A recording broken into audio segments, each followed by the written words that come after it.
We are still at San Patrignano community for this International Day discussing drug-related problems. And we are now talking to Andrea Muccioli, who is the son of the founder of the San Patrignano community, Vincenzo Muccioli. And today, Andrea is in charge of this community, which actually is the largest community for care, treatment, and giving people occupations, people who have drug problems and other social problems. Andrea, pleased to meet you again. It was quite a while ago, but anyway, pleased to be here again. My pleasure. What would you regard as the major challenges facing Europe today when it comes to drugs? Education, in a much broader sense than the English word has.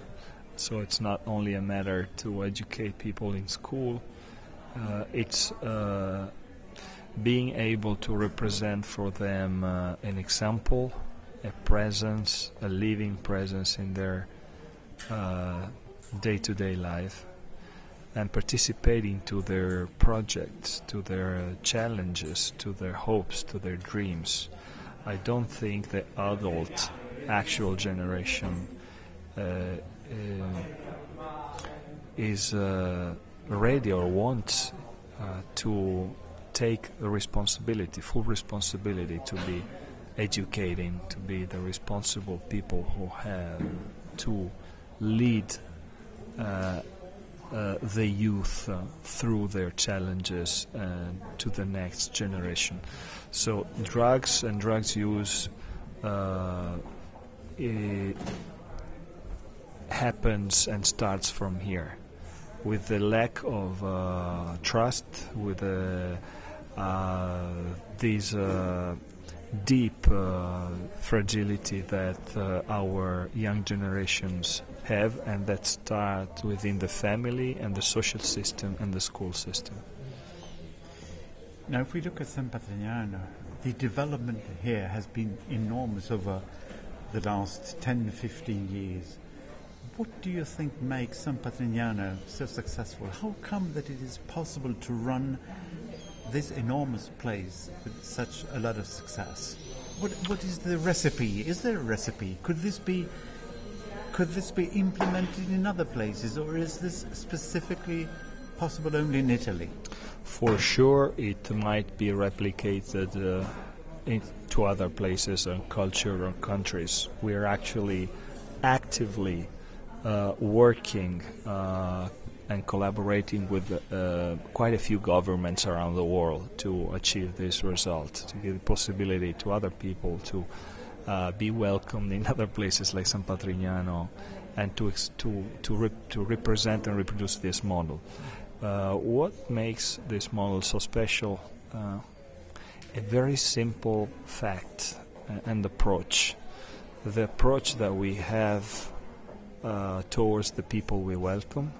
We do not and never consider the people we welcome as less than normal people. People with disadvantages or misfunctionings that make them different to the rest of the so-called normal people or normal world. So we treat them exactly the same way that any caring and responsible parent would treat their kids. We give them real opportunities. Since our approach is to consider them as the best part of society, not the worst part of society, we give them the best resources, the best tools and instruments, the best working programs, training programs to fill up their dreams and their hopes. We never look for shortcuts, and we never compromise these principles.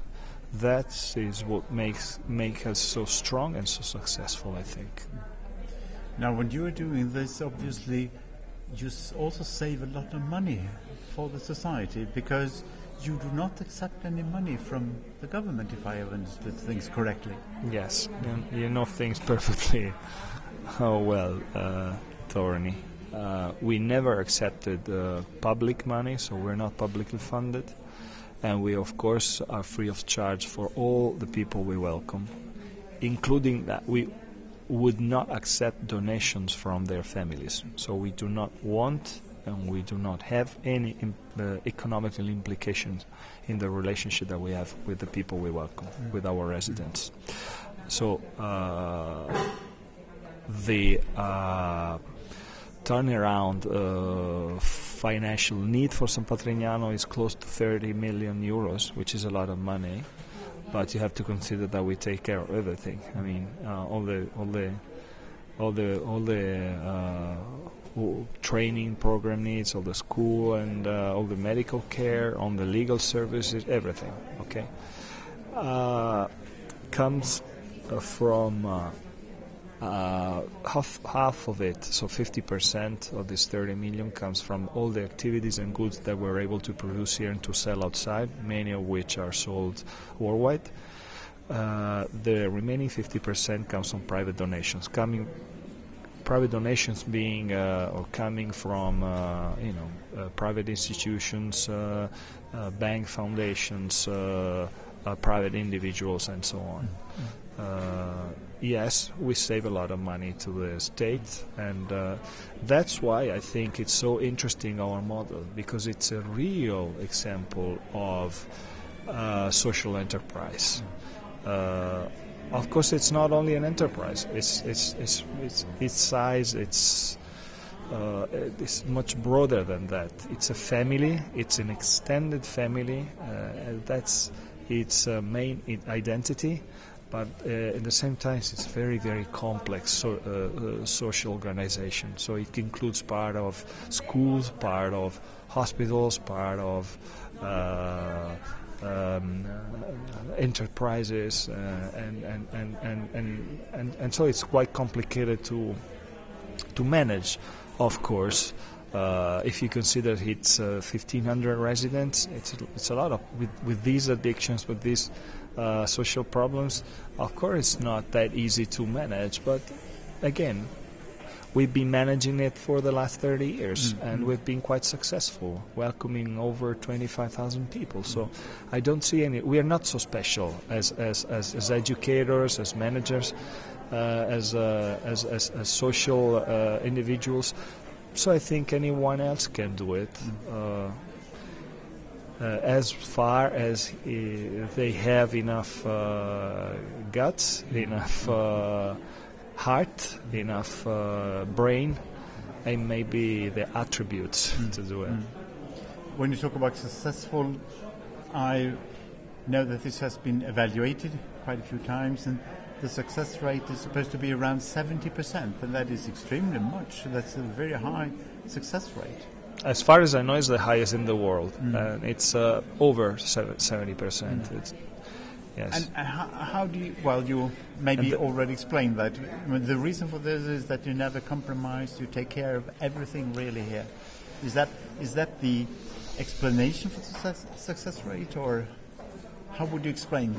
How come that you can do this that nobody else does?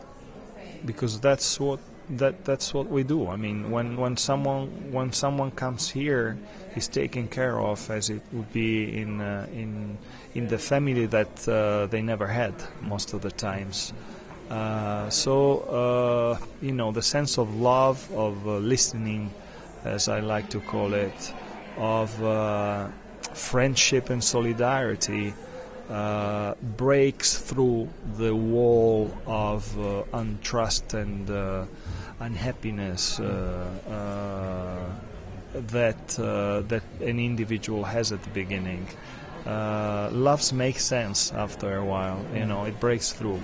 So the people here feel that all the other people surrounding them are true people, really caring for them, and that starts a relationship which deepens as long as it goes on. And beside that, of course, there are an incredible range of opportunities offered to the people here.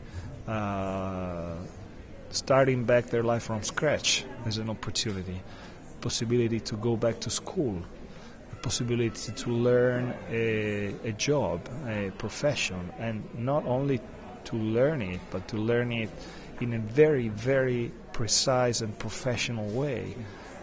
Having the possibility to choose it within a range of over 60 different activities, going from agriculture to technology, from craftsmanship to study and universities of a wide range. So it really gives the people a hope and a project for the future. At the end of the path, which, as you know, is a very long path, because it takes a lot of time to grow up and to really be able to build up a solid, a very steady structure in terms of personality and psychology. The people are ready to go out, and when they go out, from day one after they leave San Patrignano, they are employed. This makes a lot of a difference, beside the fact that in this time frame we have been able to work a lot on the family structures, on the backgrounds of the person. So the person has been able to understand properly if they are to go back to their family because that family represents a reference point for them, or the family were and are so dysfunctional that there is no future for a possible relationship with them. So they have to reinsert into society away from the original background, for the original area they came from. We take care of each single individual from before the moment he asks for help up to the moment where he or she are already inserted into society. That's a complete work, I would call it. You just listened to Andrea Muccioli, who is responsible for the San Patrignano community. And if you want to learn more about San Patrignano, please feel free to visit their website on the internet. Thank you, Andrea. Thank you, everybody.